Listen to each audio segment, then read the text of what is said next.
Проливите, Босфорът и Дарданелите са жизнено важната връзка на България със света. Те са единствената врата от Черно море към световните океани. И тази врата е в ръцете на Турция. Всяка промяна в режима на преминаване през тях засяга директно икономиката, сигурността и политическата тежест на България.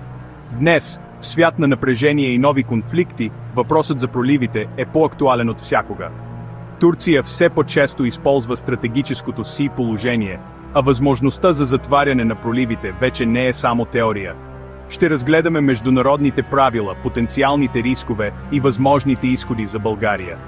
Защото съдбата на тази водна артерия е въпрос на национална сигурност, а не далечна геополитика. Има ли България план Б? Време е да потърсим отговори. Босфорът и Дарданелите са икономическата аорта на България. Над 70% от морския ни внос и износ минава оттам. Всяко забавяне или ограничение в проливите веднага се отразява на цените и бизнеса у нас. За НАТО достъпът до Черно море е ключов за сигурността на източния фланг. Блокадата би изолирала България и съюзниците. Историята показва, който контролира проливите, контролира търговията и политиката в региона. Затова добросъседството с Турция винаги е било стратегически приоритет. В глобализирания свят тази зависимост става още по-осезаема. Проливите са нашият мост към света за търговия, сигурност и енергийни доставки. Всяка промяна в режима им е пряка заплаха за националните ни интереси. България трябва да следи внимателно всяка новина и политически сигнал от Анкара. Режимът на проливите се определя от Конвенцията от Монтрио, 1936, която балансира свободата на корабоплаване и турския суверенитет. В мирно време търговските кораби преминават свободно, но за военните има строги ограничения. Турция може да затвори проливите само при война или непосредствена военна опасност. Понятие, което позволява гъвкаво тълкуване. След началото на войната в Украйна, Анкара частично затвори проливите за военни кораби на воюващи страни. Това създава риск за България. Турция може да използва тази клауза според политическата ситуация. Новият проект Канал Истанбул допълнително усложнява нещата, тъй като може да не попада под режима на Монтрио. България трябва да е подготвена за всякакви сценарии.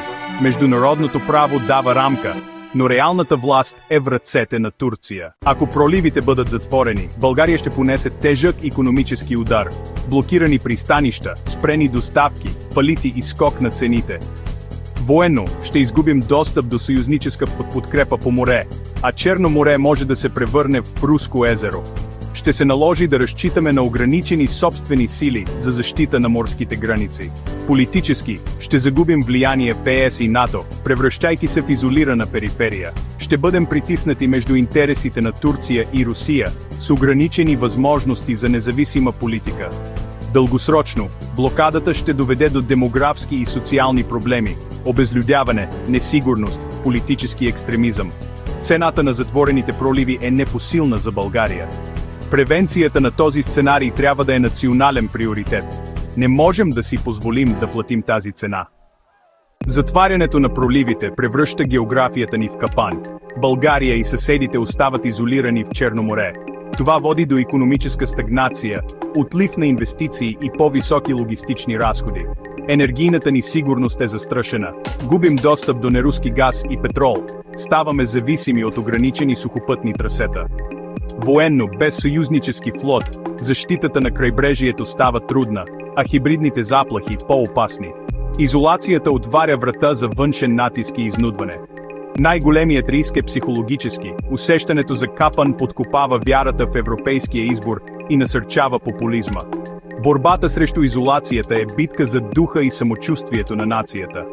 Не става дума само за икономика и сигурност, а за бъдещето ни като част от Европа. България се нуждае от план Б. Не можем да разчитаме само на Монтрио. Ключът е в развитието на сухопътни и железопътни коридори към Гърция и Румъния. Коридорът север-юг трябва да стане национален приоритет. Регионалното сътрудничество с Атина и Букурещ е жизнено важно. Заедно можем да изградим алтернативна транспортна и енергийна ос. Трябва да търсим европейско финансиране и да представяме проектите като стратегически за целия ЕС и НАТО. Енергийната диверсификация е другият стълб. Повече връзки с Гърция, Нови терминали за втечнен газ, развитие на ядрена и възобновяема енергия. Колкото по-малко зависим от Босфора, толкова по-силна е позицията ни. Дипломацията с Турция остава важна. Трябва да градим доверие и да търсим сфери на сътрудничество. В същото време, трябва да работим с партньорите си в НАТО и ЕС за гаранции за свободен достъп. Само с умна дипломация и реални алтернативи можем да защитим националния си интерес. Темата за проливите не е само за експерти, тя засяга бъдещето на всеки българин.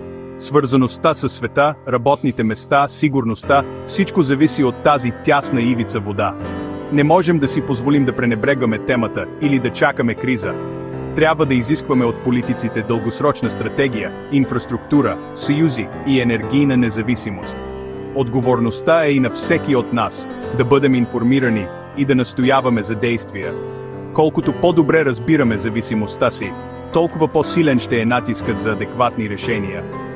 Превенцията е по-евтина от кризата. Съдбата на България винаги е минавала през проливите. Да останем свързани с света е наша обща отговорност.